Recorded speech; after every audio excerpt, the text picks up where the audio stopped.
রাজধানীর হাতিরপুলে মোতালেব প্লাজায় জাল টাকা লেনদেনের সময় ৩ জনকে গ্রেফতার করেছে শাহবাগ থানা পুলিশ।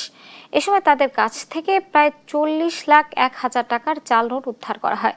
পুলিশ জানায় জাল টাকাগুলো দেখতে আসল টাকার মতোই, তবে সকল টাকার নাম্বার একই। তবে জাল টাকার পেছনে চলচ্চিত্রে ব্যবহারের জন্য লেখা রয়েছে। পুলিশ জানায় সংঘবদ্ধ চক্র এই টাকাকে ব্যবহারের চেষ্টা করার সময় হাতে নাতে গ্রেফতার করা হয়।